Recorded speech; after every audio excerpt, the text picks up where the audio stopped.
자, 그렇게 해서 절차 부분을 봤고요. 이 부분에 대한 효과는 그 이제 뒤쪽 파산으로 넘어와서 페이지를 보셔야 돼요. 앞에 개인위생 끝났으니까. 그 임의적 신문은 13페이지부터 여러분들이 공부하실 때 13페이지에 한번 뭐 파산 그 내용을 좀 보시면 되고, 그 다음에 뭐 동시페이지, 20페이지 이런 부분은 14페이지에 나와 있습니다. 그렇게 해서 보시면 되고, 그 다음에 이제 파산에서 봐야 될 게 뭐냐. 파산의 불이익이죠. 아까도 제가 처음에 뭐 파산하고 개인위생이 틀리지 않다라고 했는데, 정말 틀리지 않은 건 아니고, 의뢰인들한테 당신한테 불이익이 없다라고 하는 이유는 여기 불이익을 보시면 이제 아실 거예요. 파산의 불이익이 16페이지 한번 보세요. 16페이지 보면 파산 선고의 불이익 해가지고 공사법상의 제한에서 사법상 후견인, 친족회원, 유언집행자, 수탁자가 될 수 없다. 그 다음에 공법상 공무원, 변호사, 공인회계사, 변리사, 공증인, 부동산 중개업자, 사립학교 교원, 의사, 한의사, 간호사, 약사, 건축사 등이 될 수 없다. 라고 해가지고 우리 법무사는 법무사법이 있죠. 이렇게 각 개별법에서 파산한 사람에 대해서 자격 상실이나 자격 정지 이런 규정을 두고 있습니다. 그러니까 이거를 어떤 자격사가 있다라고 할 때 이 파산법에서만 찾으려고 하시면 안 돼요. 그 사람이 자격증 갖고 변호사면 변호사법, 법무사면 법무사법 각 법으로 찾아 들어가서 하셔야 되는데, 아니 이거 파산법에는 아무리 찾아도 이게 없는데 이게 어디서 이게 나온 겁니까? 라고 문의하시는 분이 있어요. 각 중개사면 중개사업법 이런 식으로 찾아 들어가셔야 되는 거예요. 그래서 그런 것들을 만약에 이런 분들이 왔다면 반드시 법률을 체크해서 알려주시면 되고요. 자, 의뢰인들한테 불이익이 없습니다 라고 얘기할 수 있는 이유는 바로 이거예요. 이 자격을 상실할 만한 분들이 와서 파산 신청을 하는 경우가 거의 없거든요. 그러니까 내가 가지고 있는 거는 자격증 있으세요? 그러면 운전면허증 있대요. 국가에서 부여한 자격증이죠. 운전면허증 상실 안 돼요. 운전할 수 있다고요. 그러니까 그런 거 괜찮아요. 그러니까 그냥 파산하시라고, 운전면허증 그냥 운전하시면 되니까 이렇게 하시면 되고, 그 다음 밑에도 마찬가지죠. 상법상 한 명의 사업자에서 사원 퇴사 원인이 되고, 주식회사 유한회사에 위임 있는 이사의 경우 위임관계가 파산 선고로 종료되어 퇴임한다 이런 내용이 있죠. 의뢰인하고 상관 있겠어요? 상관 거의 없죠. 이거 한번 기억하고 계셨다가 당신한테는 불리한 거 하나도 없으니까 파산하시라고 얘기하시면 됩니다. 자, 그 다음에 사실상의 제한 해가지고, 옛날에는 이런 거 얘기하시는 분들 있죠. 호적등본에 빨간 줄이 간다. 주민등록에 파산자라고 기재가 된다. 그 다음에 외국에 나갈 수 없다. 이사도 하지 못한다. 여러 가지 있죠. 그거 말고도 아무튼 이상한 거 되게 많더라고요. 근데 그런 알고 있는 상식이 다 이 법에 근거 없어요. 여기 있는 불이익이 전부예요. 그래서 사실상의 불이익 중에 하나가 뭐가 있었느냐, 옛날에. 본적지에 가면 우리 옛날 분들은 신원조에서 어디 직장 취직할 때 신원조에서 떼어오라고 했다고 하더라고요. 저는 그런 세대는 아닌데, 어쨌든 신원조에서 옛날에 그런 거였나 봐요. 반공 이런 거 때문에 그런가? 간첩 이런 것 때문에 그런가요? 그런 걸 이제 본인한테 떼어오도록 했는데, 요즘은 이력서 제출하지 누가 신원조에서 제출하는 경우는 없잖아요. 신원조에서에 옛날에는 파산을 신청하면 파산 선고가 날 시기에 이 파산 결정이 나면 본적지 시구위원장한테 이 사람 파산 사실이 통지가 돼서 파산자로 등재가 됐어요. 예전에는. 근데 이 파산자로 등재된 부분이 언제 말소가 되느냐? 면책 결정이 나면 말소가 돼요. 그러니까 불과 요게 길어야 한 3개월, 정말 더 길면 한 6개월 이렇게 되는 거잖아요. 그러니까 이 의미가 없는 거예요. 괜히 썼다가 또 통지해서 지우고. 의미가 없으니까 지금은 법이 어떻게 바뀌었느냐? 파산 선고가 났다고 해서 본적지에다 통지하는 게 아니고, 일단 면책전철까지 쭉 가서 면책이 되지 않으면 파산자로 등재를 해요. 그러니까 면책이 되면 이 사람은 깨끗한 거예요. 그죠? 우리 면책 받으려고 하는 거니까.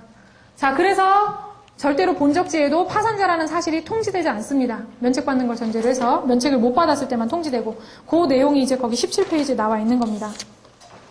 자, 불이익은 거기서 끝나고요. 그 다음에 거기 쭉 읽어보시면 금융기관 거래할 수 있는 거 이런 거 물어보시거든요. 이거는 파산을 했고 안 했고에 따라서 오는 불이익이 아니에요. 이 사람이 이미 내가 신용상의 문제가 생겨서 돈을 못 갚고 신용불량자 빨간불 들어와 있고 이런 상황이었기 때문에 그 신용불량자 불이 꺼진 이후에도 어떤 통제 일정 정도의 신용도 상승되는 데 있어서 문제가 있는 거지, 내가 파산을 했기 때문에 더 신용도가 더 바닥으로 떨어지고 이런 게 아니라는 거죠. 오히려 신용은 빨리 회복이 된 거죠. 왜냐하면 나는 이제 부채가 없거든요. 리스트를 떼어봐도 어디에도 금융기관에 부채가 10원도 없어요. 그렇기 때문에 오히려 빨리 신용회복을 할 수 있는 길이 열려진 겁니다. 그러니까 뭐 어떤 분은 파산해서 뭐 금융기관에 대출도 안 된다더라. 파산을 해서가 아니고 그 사람이 신용불량자였기 때문이다. 라는 거, 반드시 잘 얘기해 주셔야 돼요. 파산의 불이익이 아닙니다. 자, 그렇게 해서 불이익 부분을 받고, 그 다음 또 봐야 되는 게 면책 불허가 사유. 자, 아까 법원에서 신문을 열 거냐 말 거냐, 그리고 이의를 받아줄 거냐 말 거냐, 면책을 해줄 거냐 말 거냐, 이 모든 기준이 면책 불허가 사유에 걸려 있어요. 그러니까 여러분이 상담할 때도 다른 게 중요한 게 아니고 법원이 심리하는 걸 우리가 미리 검토해서 들어가는 거잖아요. 이 사람이 과연 면책 불허가 사유에 해당될 거냐 말 거냐 이 부분을 검토하면 되겠죠. 그래서 불허가 사유를 한번 봅니다. 19페이지를 보시면 돼요. 자, 19페이지에 보시면 한번 쭉 봅니다. 어려우니까 제가 하나씩 샘플이 있는 부분은 얘기를 해드릴게요. 첫 번째, 자기 또는 타에게 이익을 도모하거나 채권자를 해할 목적으로 파산자의 재산을 숨기거나 처분하는 거.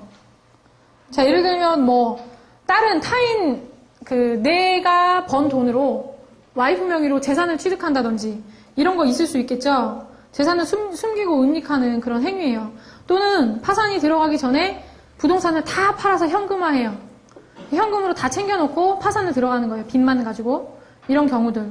이런 경우 면책 불허가 사유될 수 있다는 거예요. 그 재산 어디에 처분됐는지 명확히 입증되지 않으면 숨겨놓은 재산이 되겠죠. 그래서 이제 이런 부분들이 없는지 의뢰인과 상담하면서 우리가 다 캐내야 돼요, 미리. 나중에 발생할 수 있는 문제들을 우리가 미리 막아줘야 되니까 그런 부분이 있다면 돌려보내든지 아니면 연기시키든지 뭐 어떤 방법으로 일러줘야겠죠. 그 다음에 채무자가 채무를 허위로 증가시키는 행위. 이게 어떤 경우가 있겠어요? 왜 이거 그냥 안 해본 상황에서는 이게 감이 안 와요. 왜 채무를 왜 허위로 증가시키지? 왜 그럴까요? 왜 채무를 증가시키죠? 한번 잘 감이, 예? 하한선이 어디 있어요?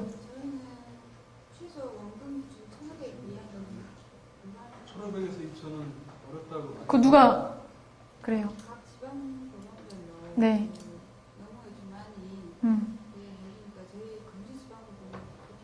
광주에서부터 오셨어요? 네. 그런 하한이 있지만 그거는 그 기준은 그냥 우리가 통상 쉽게 설명하기 위해서 그 기준을 얘기하는 거지 그 기준이 법에 아무런 근거가 없죠. 예를 들면 내가 지금 나이가 80세예요. 80세고 부채가 800만 원 있어요. 근데 소득이 아무것도 없고 한 달에 국가에서 뭐 쌀 한 포대 나와요. 독거노인에다가. 이분이 이거 800만 원 갚겠어요? 나이 80세에? 예를 들어. 근데 이분한테 가가지고 당신 부채 1,500만 원 안 되니까 면책 안 해준다. 법원 이렇게 나오면 이게 합당한가요? 절대로 합당하지 않아요. 그 자체적으로 이 사람 1,500만 원 안 되니까 안 된다. 이거는 그냥 우리가 의뢰인들한테 쉽게 설명하다 보니까 이제 의뢰인들의 입소문을 통해서 전문가라는 법무사 집단도 그렇게 얘기를 하고 있는 거예요. 절대 아니라는 거죠. 이 사람이 파산에 빠져 있는지를 봐야 된다는 거예요. 우리는 여기 16페이지 한번 보면 16페이지에 그 양가로 2번 보세요. 파산 선고 결정에서 파산 원인을 인정해서 맨 위에 세 줄 보시면 파산의 원인이 있다고 하려면 채무자의 연령, 직업, 기술, 건강, 재산, 부채의 규모 이것들을 종합적으로 고려하라는 거예요. 내가 내 나이 예를 들어 25살에 800만 원 있는 부채하고 내 나이 80세에 800만 원 있는 부채는 이 파산 선고 결정하는 데 있어서 엄청나게 차이가 있다는 거죠. 단순히 부채 800만 원, 부채 1,500, 부채 200 이걸 가지고 판단할 일이 아니라는 거예요. 여러분들한테 그걸 꼭 말씀드리고 싶고요. 그래서 800만 원짜리 부채를 갖고 있는 할아버지가 우리한테 왔다. 일단은 적극적으로 수임해야 되고 그 할아버지를 위해서도 그렇게 해줄 수 있다는 거죠. 그런 부분들. 재산, 노동력.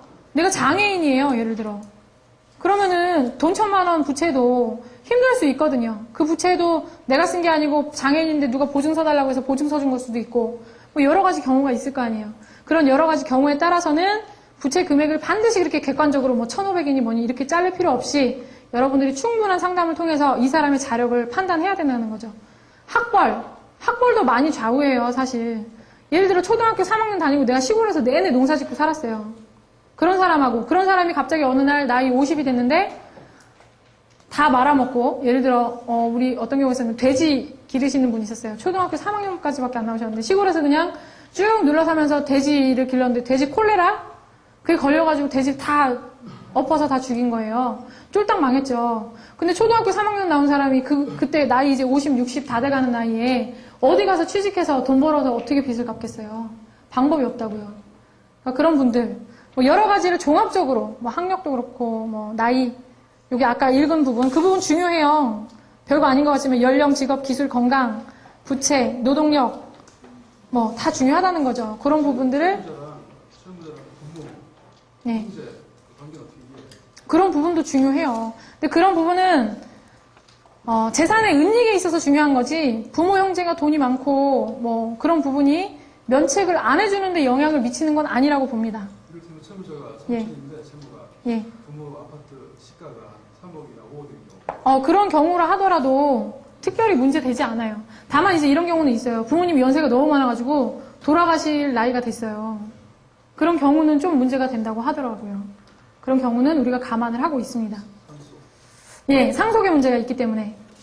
그래서 이제 그런 부분들 참고하시면 되고. 그래서 어쨌든 판단은 내가 판사 입장에서 하시면 돼요. 면책 불허가 사유에 해당하는지. 단순히 주워 들은 말로 1,500이다, 2,000이다 이런 거 자꾸 생각하시지 마세요. 자, 그 다음에 봅니다. 채무를 허위로 증대하는 얘기하다 그랬죠. 그래서 이제 이런 문제가 발생하니까 그 할아버지 800만 원짜리 부채를 갖고 온 할아버지한테 가서 차용증 1000만 원짜리 하나 더 만들어 와라 라는 불허가 사유에 해당하는 행위를 법무사 사무실에서 시키고 있는 거예요. 그러면 안 되죠. 저는 그렇게 안 하거든요. 그러니까 어쨌든 그래서 허위로 이 사람 파산시키기 위해서 자격이 안 되는 파산자를 부채를 증가시켜서 파산자로 만드는 행위 하고 있다는 거죠. 하시면 안 됩니다. 그리고 그 다음에 낭비 또는 도박으로 현재의 재산을 감소시키거나 과다한 채무를 부담하는 행위.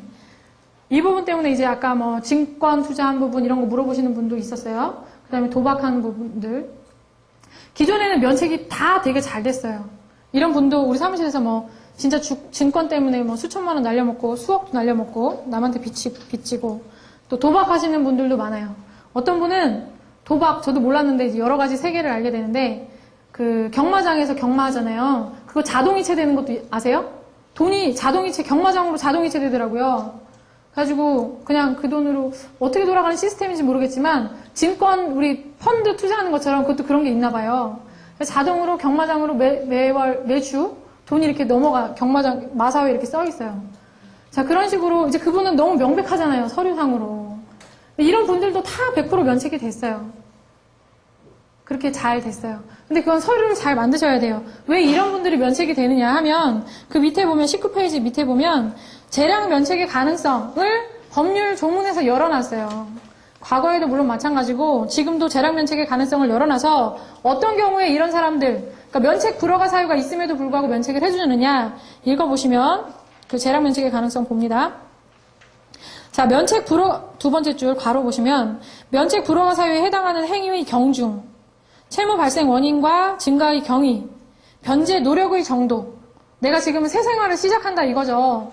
그 경마에 빠져있을 때는 직장도 없고 뭐 맨날 와이프 폭행하고 막 이래서 경찰 들락날락하고 막 이랬는데 지금은 이제 뭐 정상적으로 내가 그 직장도 가지고 있고 뭐 아니면 뭐 막노동을 해서라도 다 부양하고 있고 이런 노력의 정도 그 다음에 채무자 가족들의 현재의 생활 정도 이 사람은 나쁘지만 줄줄이 뭐 애들이 셋 딸리고 이 사람을 구제해주지 않으면 이 가정이 완전히 박살날 수밖에 없다. 그래도 이 사람이 가장으로서 역할을 해야 된다.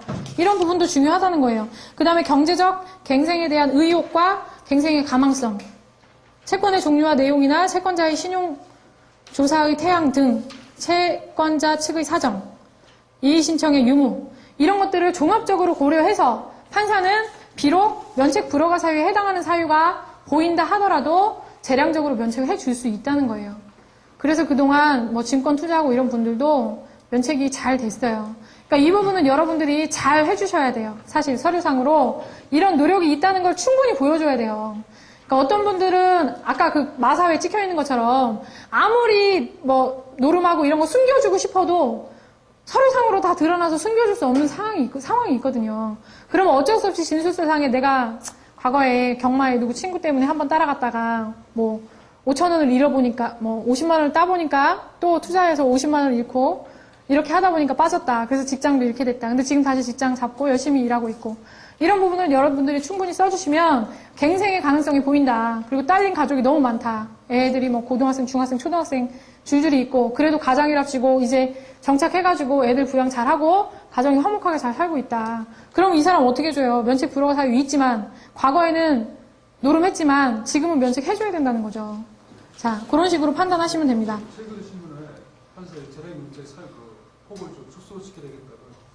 예, 그건 뭐 올 초부터 많이 나왔던 부분이에요. 그래서 지금은 채권자 이의 신청도 많아지고, 실질적으로, 실무적으로는. 그리고 여기도 뭐 나오잖아요. 채권자 이의 신청 유무 이런 것도 이제 판단 대상이 되는데, 이의 신청도 많아지고 있는 추세고요. 또, 대중매체가 굉장히 무섭잖아요. 그죠?